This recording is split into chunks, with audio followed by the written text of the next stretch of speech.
Sometimes we use word without thinking so much. What does it mean when we say something? And if we talk about ethics and technology, probably we give for a sure what does it mean, but it's not so clear.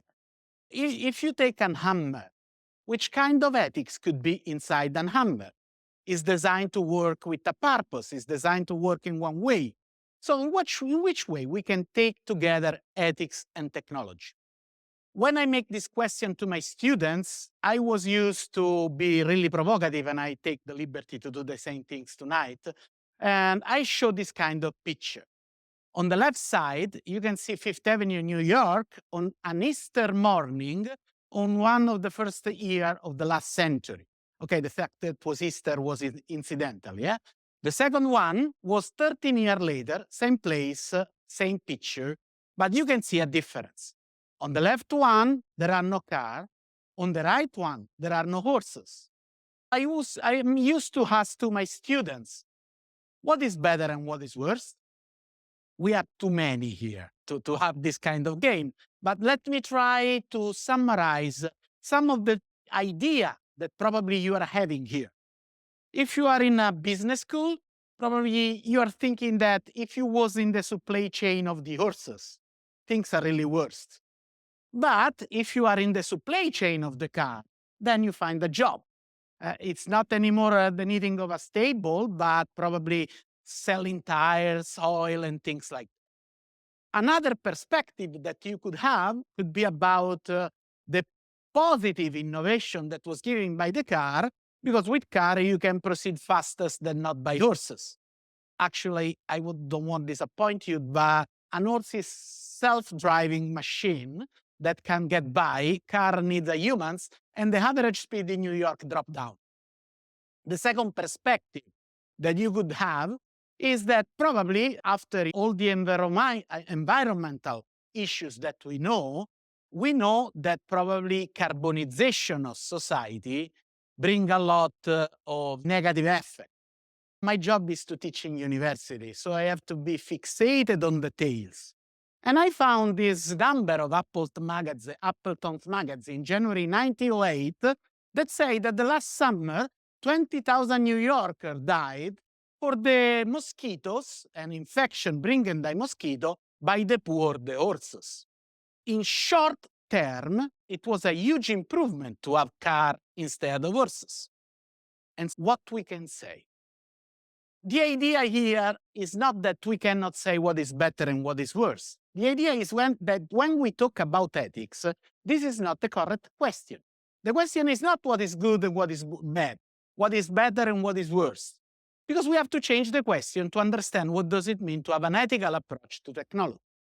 And the idea is questioning innovation to understand the social impact of innovation on different classes of population in a complex social system. And so how we can define ethics of technology? To answer to this question, let me introduce an example from the past. The first example that I would like to introduce to you comes from a paper published in the 1980 from Landon Winner that was called "Those Artifacts Have Politics." Landon Winner, and let me say that then there was some criticism on the Winner position and so on, but it's useful to have the right perspective, was used to analyze an improvement that was made in New York, Manhattan. Winner read a huge 1,000-page book written by Robert Caro that is one of the best 100 non-fictional books in the US market about the life of a really famous politician in New York that was Robert Moses. Robert Moses was the politician that simply shaped Manhattan as we know today. The huge infrastructure was made by Moses. One of the infrastructure that Moses was really proud of was a parkway, a highway that was used to connect Manhattan to Long Island, and especially in Long Island, one of the best natural park, Jones Beach. This is a little bit criticizes if this is the real reason or not. But what Landon Winner say, reading this 1,000-page book on the life of Robert Moses, is that Moses has some clear political ideas at that time that today are unacceptable. but at that time was enough to make it active in shaping the city. The idea that Moses has that the best part of population has to be kept for the best part of the city. The best part of the city is for the best part of population. And here come the really unacceptable things. For him, the best part of population was the white middle class. And now the idea was, in which way we can keep John's Beach just for the white middle class? The first thing was without building any public transportation system. There was no public transportation system. And here comes the second thing that Landon Winner used to describe what is the approach of ethics of technology looking at innovation. The bridges over the parkway that looks like every other bridges, concrete and asphalt, you can discover reading these 1,000-page books that are built 2 feet lower than the standard. A bus cannot commute on the street. Only the owners of a car can go to John's Beach. That means, at that time, only white middle class. And here arrived the brilliant conclusion of actually London Winner. Every technological artifact is a displacement of power, is a form of order. So when we talk about ethics of technology, we are not talking about something that has to decide what is better and what is worse.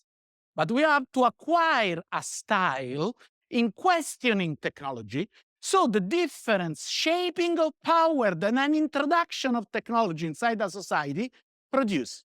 And the goal of ethics of technology is to offer to the different stakeholders the element to have an active political decision-making system on innovation.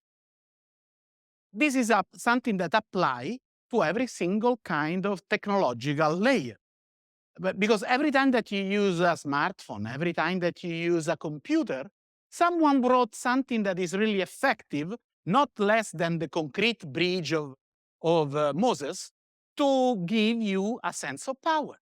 The IT guys that brought if, this, then, that, make some choices, that make an ordination, that give an order, that displays the power behind that kind of screen. And so this kind of question is what we have to question in technology to let surface the different force behind technology. But now let me do another example. Because not all the technology are the same. We have some form of technology that we can define as a special purpose technology. The majority of tools that you use in your life is a special purpose technology. You need to not forget something, and you develop a pen. The pen is a special purpose technology. Then we can have an evolution. Pen can become a typewriting machine, can become a computer, can become a laptop, can become an iPad, can become, or a tablet, can become a smartphone, can become the next step of evolution. But there are moments in the history of the human beings in which we develop a technology that is not useful to do something, but that has the ability to change the way in which we do everything. This kind of technology are general purpose technology. In the academia, and as an academician, I have to tell you, we are discussing if the wheel was the first general purpose technology. I don't want to enter inside this debate, but try to think about steam power, chemical power, or electricity.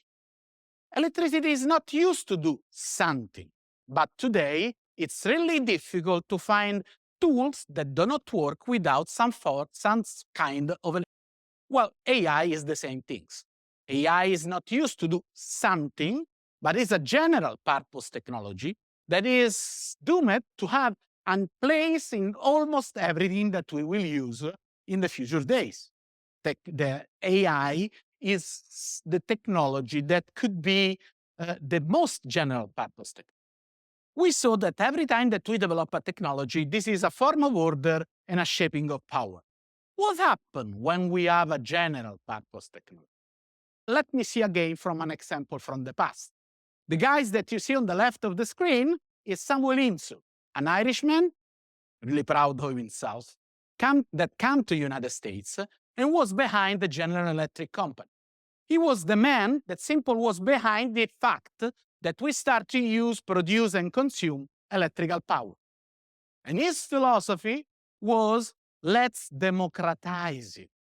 We lower the price, much more people acquire it, and then much more people will use that kind of technology. It's the same philosophy that is behind the gigs of your mobile phone. We lower the price, you will use more gigs, and everything will become connected. But it's not the only model that exists. The right one that you can see, I already tell you that as a professor, I go inside the archive and look for details. It came out from Russia, 1905, and was a little bit later. And it was the first 5-year plan of Lenin. The name was Goel plane. And it represents a Sovietization of the republics through distribution of electrical power. So when we look at general purpose technology, there is another layer that we have to see. That is the horizon in which we produce technology, and that will be effective in applying the technology to the society. It's not without meaning the fact that today we see a huge conflict between what we can call a Western model to democratize AI, another model that belongs to a non-democratic country in the planet. A general purpose technology is not only something that shapes the power and gives an order to society, but is also something that includes a view of the world, of, to use a German philosophic terms, a Weltanschauung, a vision of the world and a vision of relation. And so Landau Winner gives us the perspective that we would like to include in analyzing AI and in producing an ethical reflection on artificial intelligence. Well, I have a difficulties here now because AI is a lot of things. Let us focus on the last frontier of AI, especially what we know with large language models. And we would like to see in which way this kind of technology could impact or are impacting the world, to let you see which kind of power could be inserted in society. To do that, we have to understand what is language. What is the use of language inside society? I don't want to disappoint you, but we are not the only species that communicate on the face of the earth. Almost every species are able to have a communication. Ethologists told us that there are monkeys that they shout the meaning of lion is coming, simple to steal the banana. This is a really Italian way to say steal. To steal the banana, and sorry, intercultural adaptation, and to steal the banana to the competitor. We are not the only species that lie. That's impressive. But we have another kind of singularity. Noam Chomsky and all the linguistic studies of the last century show us that our language is really unique because we are a syntactical language. You can do what you want, but you have to express yourself with a subject, verb, an object, the famous 4-slot sentence that you learn when you learn English. Well, that ability is just of our species. We are the only species that is able to communicate in a syntactical way. Noam Chomsky make a lot of study on that. We know also the limitation of Noam Chomsky studies, but that perspective tells us a lot of things, but not everything that is needed to understand language as a technology. Because we handle language in that syntactical way, because like Chomsky said to us, our brain is able to understand in that way. Then when you see some old and dusty documentary in which there are people that is talking with monkeys, and monkeys can express themselves. I would like red candy, things like that. That study don't say all the truth, because for that monkey, object and verb are the same things. The monkey can use in a different way. We can't. There are a lot of studies, really interesting, that show us that we cannot make something of mistake when we speak. When I was here as a PhD student in Georgetown, I'm a young friars, I went to the Italian community. A lot of people love me and I eat so much. But I know that you understand what I mean. But there was an old Italian migrant that after 40 years in United States still say orango instead of orange. In Italian, it's arancio. So they make that kind of mistake. But not one is changing the subject with the verb. It's hard written in our brain. This is a huge and interesting thing about language. But do not say all the truth on the language. Try to be back to the hammer that I talked about when we was to start. If I approach with this Chomsky style to the hammer, I have to say that the hammer as an handle, this is a really Italian way to explain things with hands, sorry for that, because I can handle the hammer. It's interesting. Language is syntactical because my brain can handle it. But what is a hammer used for? That's not say by the handle. You need something else. And now the question is, what is the language used for? Why we use so much mental energy, cultural stress, and so on to learn a language? The answer is really intriguing. Because if I say to you, I am sad, my words are allowing you to view something that is invisible, my inner state. So the language is the tool that make it visible, the invisible. Is the ability to instruct the imagination of another member of my species. Something that an orango can't do it. Something that is not possible in other species. We know that orango can teach to other monkey how to do tools, but they can only show it. I'm not telling that when you watch YouTube in a tutorial, you are downgrading yourself to a monkey level. Because this is a useful things for language, a communication that show you how to do things. And it's a really practical thing. But Bernard Russell, United States philosopher, was used to say that no dogs can tell you that they was son of two poor but good dogs. What does it mean? That if I talk you about my father, about my grandmother, my language is able to show you something that you are not able to see. I have an history. I have a past, because it is visible now with languages. I can dream a future because this is visible with the language. So the language is a so powerful tool because we invented with the language the same possibility to have an invention. Okay, I'm also a theologian. It's so impressive that we talk about the gospel, the language that make visible the invisible God. But I don't want to go in that direction. We go too far. But it's impressive as a human species. With language, we have not only an history, we have also me. We can build the core element of our coexistence. Think about what does it mean, the flag. Think about what does it mean, the identity. Think about what does it mean, your personal family history. It's something that gives to you an identity. With languages, we can express something that is invisible. If you have a cat is wonderful because the cat is able to survive. The cat knows what he can eat and what he cannot eat. If you would like to know what is edible, what is not poisoning you, you need someone else that tells to you. A cat has an instinct to know if something is possible to do or is not possible to do. You need language. All the law students that are here know that it's thanks to language that the law exists.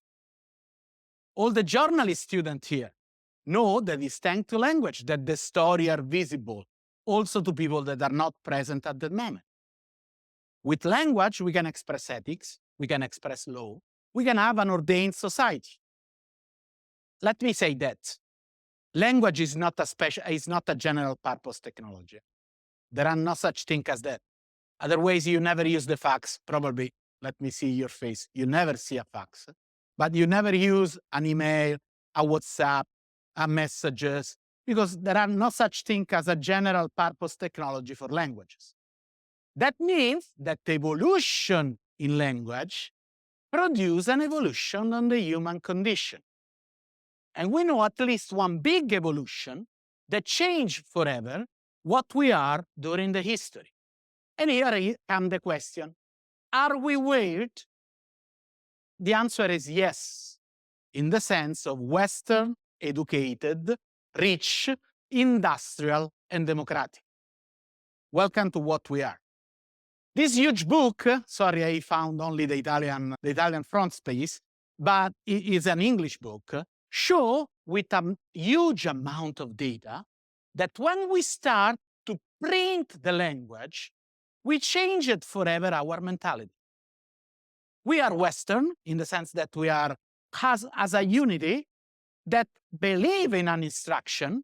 We are educated, and we are in a university. We are in a rich country that has an industrial entity and democracy, and all these elements arise from the story that we have with language once it was printed. The book is marvelous. You can see the place in German where with the Lutheran Reformation, they start to change the attitude with the reading of the book. And they change totally the behavior and the mentality. Just to give you an example, as weird people, as a Western people, we are used to have one sense that is the sense of guilty. You feel guilty. This is not something for the land. It's a standard category. So what does it mean to feel guilt? I say to myself, you have to go 3 times a week to the gym. You don't go to the gym, and you can see, and you feel guilty. You feel guilty. You miss your standard in doing something. Welcome to weird people. Non-weird people, they don't have guilty sense. They feel ashamed. If someone of you, like you, or someone of your family, do something that is not appropriate, all the family feel ashamed. The difference between these two radical attitudes comes from the relationship that we had with languages, and especially by the printing press. At that point, it's important for me to highlight what the changing on that technology produced in the past. Look, I'm preparing you to arrive to the moment in which, like now, we have a computed language. And I will ask to ourselves what will change in our identity and understanding. But before that, let me show you what happened when we start to print languages. The first things that happen is that we start to try to analyze reality in a really different way. There are wonderful books. Eisenstein, she's an anthropologist. She teaches in the United States. Ong, he is a Jesuit. Both analyze what happened with the invention of the press system. If you look at a really old book before the pressing, there is no space, there is no front page. Everything was mixed. At one point, when we start to print things, we start to give an order, geometrical order, to the reality.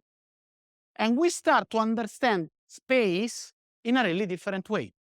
Before the invention of the press, left side, you can see the map. And the map has not an understanding of reality or space as a quantity, but as a quality. In the center, there is Jerusalem, the core point for the faith. And then there is a lot of place put here and there without any real distribution according to the surface. The right one is a Mercator projection, one of the first maps, and you can see that we start to define the space as a neutral place in which there are water, in which there are land, and things like that. If you go to the ancient philosophy, reality was made by different quality: land, air, fire, and things like that. This kind of changing give us a new approach to the space. But printing and other understanding of reality change also the perception of time. On the left side, you can see how was the time before the invention of mechanical clock. That simple is same times of the printing press. The time was given by the prayer during the day, and you have to pray 12 hours during the day. But we live in a northern hemisphere. That means that the number of hours of light in the winter is shorter than the number of hours of light in the summer. So the 12 hours of prayer was really flexible. And in the Catholic monastic tradition, the same effect remains in Rome. There is no delay in Rome. The time is really flexible. But the number of time was different. And in the Catholic tradition, you have to simple fast until the 9th hour of the day. In Latin, it was none. None, probably in your prayer book, it's equal to 3 p.m. But none, if you go northern, if you go to London, none, Latin, become noon, midday. Time was a quality, before and after Christ, not a quantity. Then we developed that kind of tools that the name was Kappa-band, and is a way to use the micro oscillation of a pendule to give to time something that make it visible. The visibility of the invisible allow us to count the time. And we have another transformation, and the other transformation was the moving from the Roman number to the Indo-Arabic number. That give us the ability to view what we was measuring of reality. The last thing is this. I found it in an England library, this competition between two ways to calculate the reality. On the right side, you can see the old way, abacus, abacisti. In the right side, number, the algorithmists. So the algorithm start to become the quantity that allow us to measure the reality. When we change the language, when we change this radical technology, we can imagine in a different way reality. We can change deeply our culture. With the invention of that, with the using of that number, with the changing of understanding of time and space, we changed forever what we saw about and what we understand about reality. At this point, we have to face the last innovation that comes from artificial intelligence. Because probably the most interesting things that arise from the last frontier of artificial intelligence is the ability of artificial intelligence to handle language in a way that is the same way that we do. We have a not only printed language, now we have computed language. GPT models are machines that can handle language in a way that we was not prepared to do. And this kind of new way to handle as a general purpose technology, the language, happen in a tension between two different models to distribute the system inside the world. But so at this point, I have to ask you, which kind of disposition of power is this? So what is the effect in society of this kind of innovation? To answer to this question, I have to follow up a little evolution of what happened inside the introduction of this new way to understand language. Everything arises when we invented a concept that is the concept of information. Information was developed during the World War II by a man that the name was Claude Shannon. And it's interesting, and probably you studied that information was a brilliant concept that allowed Shannon to make possible to transmit messages from Washington to London. It is the opposite of the work that was made by Turing when he would like to decipher a message that from Berlin go to the different military bases. But the most important thing is the application of information. The first application of information made after the war by Shannon was with a little mechanical mouse. You can see this is a keyframe from a dusty and grainy documentary that you can find on internet from Bell Labs. Claude Shannon make this mechanical mouse and make a wired labyrinth. He leave the mechanical mouse in the labyrinth. Every time that the mechanical mouse hit a wall, there is a click inside the relay, and the mouse make a rotation of 90 degrees. So hitting the wall after hitting the wall, the machine was able to find the exit from the labyrinth. Information, and this is the core element of languages, because it's a language without any other meaning, that the meaning inside it, 0 or 1, produce a wonderful tool that is a tool that changed forever the machine that we developed with the first industrial revolution. The first industrial revolution allowed us to have a machine that was able to surrogate the muscular power of people. Now this machine can acquire by us an end, find the exit from the labyrinth, and find the means to produce that kind of ends. That kind of machine show a kind of intelligence.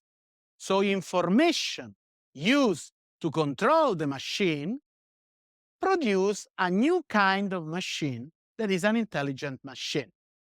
Claude Shannon make this little invention, 1950 almost. It's interesting, that kind of invention hit the market in the early 2000 with the name iRoomba, when we was able to put everything inside the machine and you have not to wire all the houses. This is to say that we have an intuition on things, then they hit the market later. But the man that gave a scheme to what Shannon was used to do was the second man here, Norbert Wiener. And Norbert Wiener simply defined the way in which we can use information, this new kind of language, 0 and 1, to control things. The idea was the cybernetic loop. We put a sensor in the front of machine. The sensor gave a signal from the reality. That signal is an information that with a cybernetic loop changed the behavior of the machine. We are so used to that kind of using information that we didn't notice anymore. Last time that you crossed the door of an elevator and the door didn't kill you, it's because you interrupt a light beam that was the sensor, and the door came back open without killing you. It's interesting. And you have to know that Norbert Wiener was touched by the first use that kind of system produced in society. We was during the Cold War, and the Russia treaty to United States need a military jump up in the system. So if you see an old documentary or an old movie on World War II on anti-air artillery, you can see 3 men to every pieces. One is looking where the airplane came, one is regulating the direction, and another one is regulating the height of the pieces. But if you use a human being like a sensor, you can use 2 clubs and 1 man on the piece, it's enough. Norbert Wiener has a crisis, and he wrote a book, The Human Use of Human Beings in a Cybernetic Society. Ethics is coming, with these new kind of languages. What is the use of human beings in relationship with the machine? But the most important things that arise from this new step of languages made by 0 and 1 come from a woman. Like always in the history of the human beings, women are the ones that change the game. The name was Margaret Mead, and Margaret Mead, that was an anthropologist, a brilliant anthropologist, that really had the courage to do things that no other people was able to do, start to think to this concept of information in social spaces. And she started to say, I can use the concept of information also for describing things that are not in other way explainable. So I can imagine that every time that something happens in your body, there is an information system that produces a changing with a feedback, with a loop of what is happening in your body. Welcome to the theory of systems. And I can use the same thing to explain what's happening inside society. If we are an herd, if we are a group, signal among us can produce changing in our behavior. And at that point, Margaret Mead used this idea of information to produce a changing in what we understand on human being condition and in what we understand in social relationship. Because before, to explain why he was here, we have to use some strange things, philosophically speaking, that was the final causes. You come here because you would like to come here freely. With Margaret Mead application of cybernetic to social process, we can cancel these strange and difficult things that are final causes like freedom. We can rewrite everything with a circular causation. A is causing B, that is causing C, that is causing A. We can avoid to talk about freedom, and we can have a cybernetic approach to society. We can control society. So the using of this new kind of language, digital language, in society produce the idea that you can simply skip what we call as freedom. Cybernetic loop on the left, the idea of using a sensor between the machines and reality that change the behavior of machine thanks to the language of information. The crisis of Norbert Wiener, the human use of human beings, cybernetic and society, the brilliant intuition of Margaret Mead that simple extend this idea from engineered system to every kind of human system and human relationship. It's at this point that this kind of idea come to Europe. And we have two different kinds of reaction.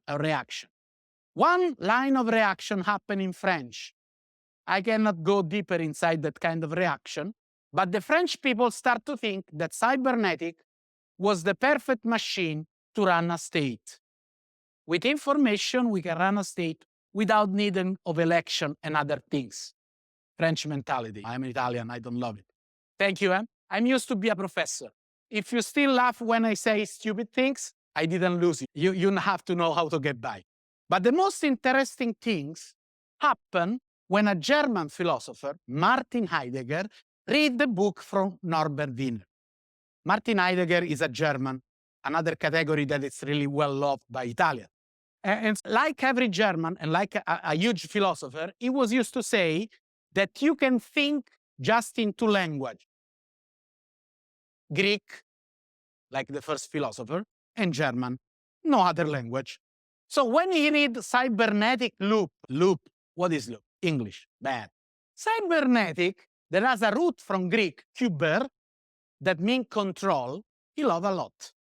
And in this little conference, with a really apocalyptic title, like the one that Heidegger loved, Das Ende des Denken in der Gestalt der Philosophie, the end of thinking in the age of philosophy, he was analyzing what does it mean to use information in society.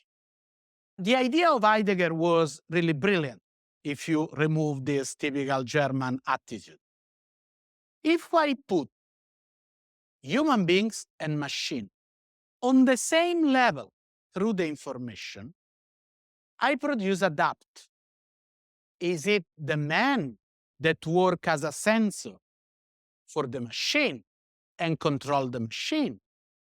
Or is the machine that works as a sensor and control the man? Last time that you see a young boy or a young girl on the street, this is a cybernetic element. My finger is the sensor on the screen. Is it my finger? Is it the finger of the kid that is controlling the display? Or are the notification of these things that are controlling the kids? Welcome to the impact of societal information as a language. The impact of information as a language in society has to be understood as a problem of control. And this is not different from the problem of the bridge on the parkway of Moses. It's a matter of control in society. This is the space of ethics. Well, and the most important things arise from the last knowledge that we had about the human beings. Let me focus on Thinking Fast and Slow of the Nobel Prize recipient Daniel Kahneman. Daniel Kahneman showed that our rationality is not one system. We would like to be rational, but we work actually with two systems. The first one is called System 1 and is an intuition and instinct system that, I'm sorry, work 95% of time in which we are awake. Is unconscious, fast, associative, is like an automatic pilot. Last time that you drive your car and you was talking with someone on your right, you was using System 1. For all the ladies in the room, last time that your husband start to tell you, yes, honey, yes, my dear, yes, I love you, was System 1. 5% of time, we are used to use another system that is System 2. That is the most rational system and thinking that take effort, is low, is logically, lazy, and indecisiveness. So let me do with a metaphorical example. Let's move to sport. We have this young champion in Italy of tennis, Sinner. He just won the International Australian Slam. And when you have a service in tennis at 80, 100 kilometers per hour, and Sinner, with a brilliant movement, put the ball in that angle and it make a return ace, is System 1. He didn't think a lot. He did it, and he won. Well, when we have Gary Kasparov that's playing chess, when you play chess, you have to think a lot. You make a movement after a lot of time. That's System 2. I don't know if you never go to walk with a friend of you. You go, for example, to make some trekking, no? And you walk and talk. If you are Italian, you walk and talk with the hands. Walk and talk. At one point, you stop and you have to explain things. Welcome to the shifting from System 1 to System 2. You are not anymore able to do two things. You have to be concentrated. Why is so important how we work? Because Kahneman told us that repeated experience, clear display, primed idea, and good mood, give us a sense of easiness that feel us familiar, feel true, feel good, feel effortless. So allow us to use System 1. About the good mood, he make an experiment and he discovered that the judge, after a coffee, 75% more possibility to give freedom on parole. So just in case you was in trouble, bring with you a cup of coffee. It works also with professor, just in case. And what does it mean? That the speaking machine, that AI could be a System 0 that ignite only System 1. Because the clear display and the easiness of data that are given to us from that kind of machine could allow us to live like with an automatic pilot without thinking too much to our choices. And I'm sure that all the people here that are used to work with user experience know what is called choice architecture. So using this idea of priming System 1 to drive the choosing of the people. And why this is ethically important? Because we know a crisis that simply shaped our Western society during the last century.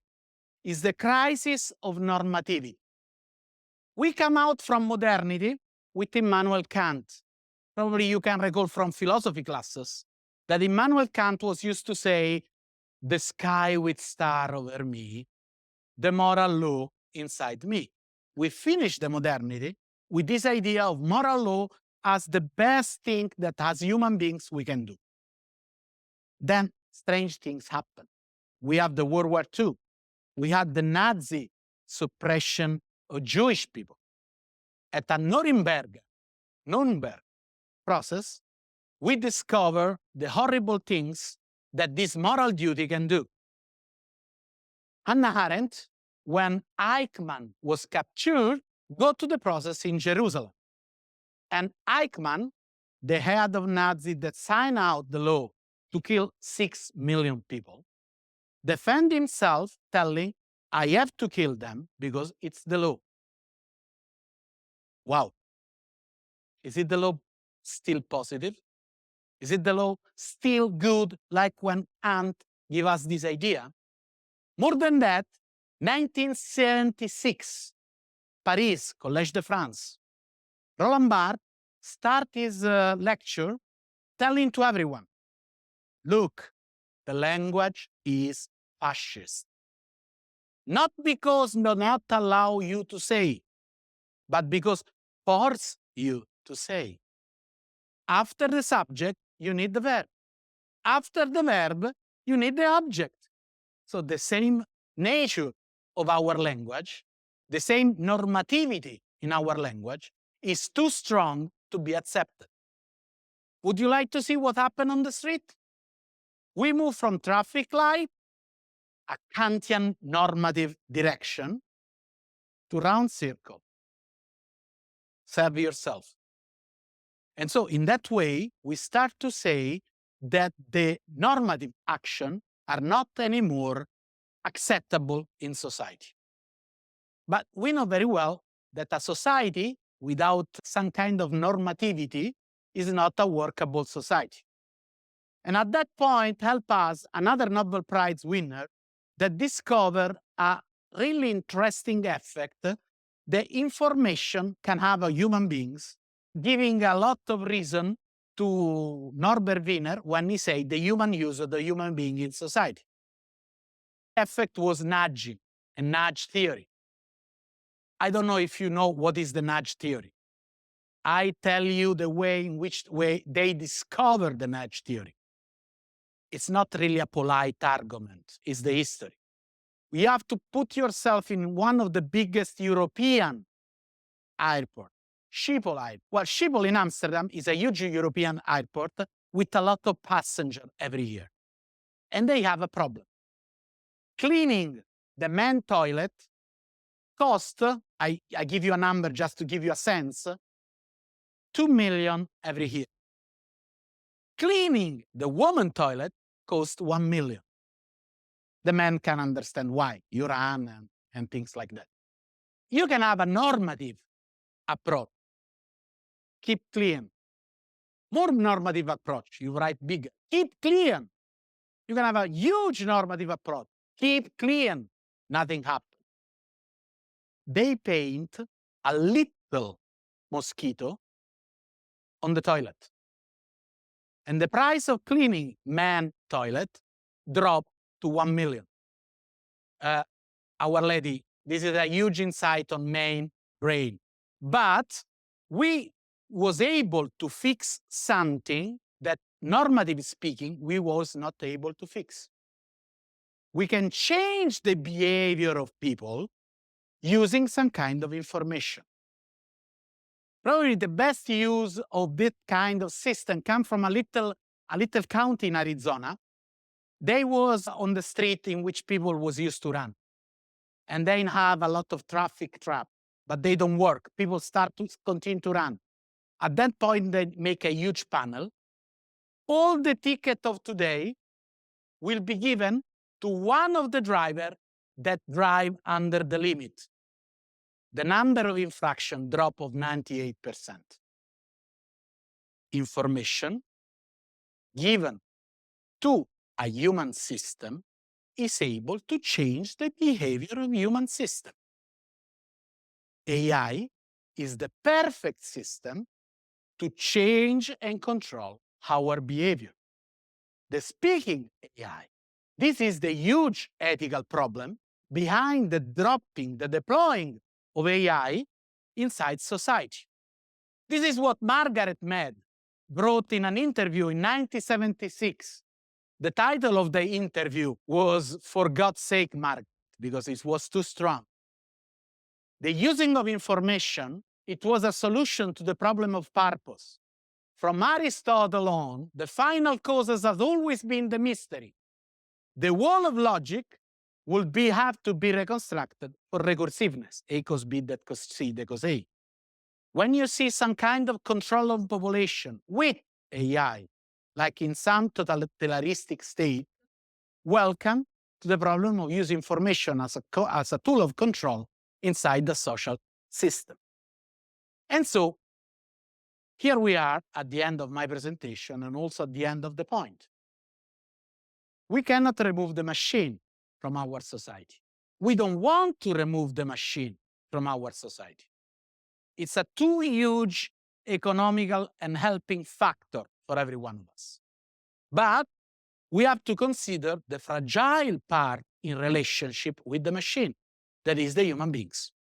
And to tell us that human has to keep in the loop, that human has to be in the center of designing this kind of relationship between human and machine, I propose this new word that is algoretics.